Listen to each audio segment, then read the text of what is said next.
What's up guys, JP back at you once again, bringing you guys another review. This time we're reviewing the 1967 film, The Trip, coming to us courtesy of Olive Films. Now this is not the typical type of review that I do. This is not a horror film. It is arguably an exploitation film from the 60s, directed by none other than the master of many films and low-budget filmmaking, Roger Corman.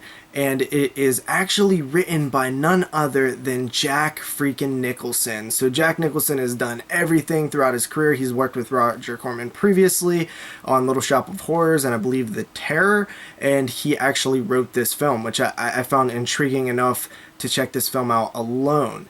This film follows a character by the name of Paul, who is sort of struggling in his life. His professional life, his personal life is all sort of crumbling around him. So he begins to experiment with LSD to sort of give him a little boost and free him up creatively and artistically. And we basically, as an audience, follow his positive and negative trip as it happens in sort of a weird psychedelic filmmaking sort of way. And that's basically the plot of this film. You're just following this character's trip.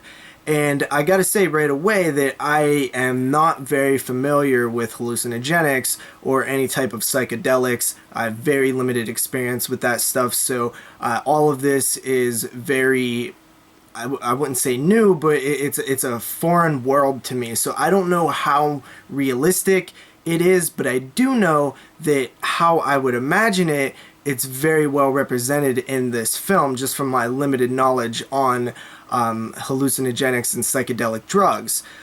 And I think that this film does a fantastic job of sort of delivering the message and the vibe and just the overall sense that one would think you would have after doing something like LSD.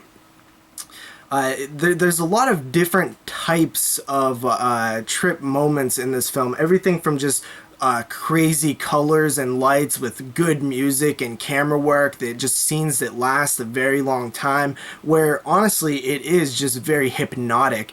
And that's one of my favorite parts of the movie, is when you have these sort of hypnotic scenes where you're kind of just going in a trance and following the music, and you're following the different shapes and colors and vibes and sounds, and I could really sort of feel that trippy vibe to it. And that was my main curiosity when I was rolling into this film, was I wonder how much they're going to be able to sort of mirror what a trip would be like in the film world. And it's not sort of like your nightmarish quality. It's very much set in reality. It's just this way of filmmaking that kind of delivers this psychedelic message, which I was hoping would work, and I do feel like it works in a lot of scenes. And then other scenes, it does sort of have that more dreamlike quality, where they're kind of just throwing random things at you, and you're kind of like, just like, okay, what's that mean? Why is that there? And really, it might not have any reason or symbolism or anything like that. It's just tripping. And you know, those scenes were cool too. Overall, there's not much story or plot to this movie. It is just a representation of drug culture, and it's a drug film of the 60s, the late 60s. And I've always kind of wanted to see one of these type of movies because I have heard about them, and this one really didn't disappoint. I did have an interesting watch, fun sort of reaction to what I was seeing on screen.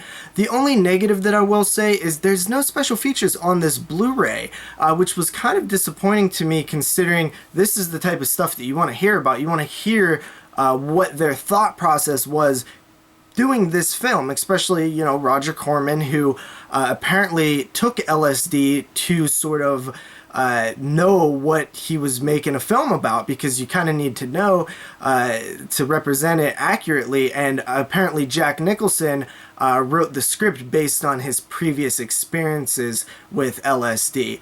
So that would have been golden to see some special features on there. But all of with these, I believe this might be this actually MGM release. It's not a Paramount release. I was about to say Olive really doesn't do special features because Paramount really doesn't allow them.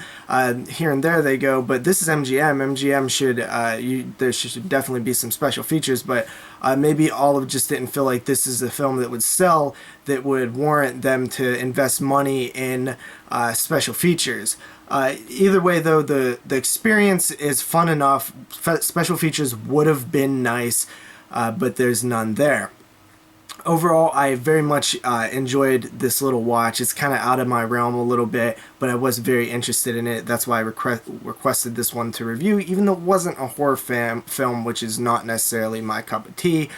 I usually am exclusively horror, but I thought that this one could be pretty cool, and it was. So I give this one a 7 out of 10. Thank you for watching. See you guys next time.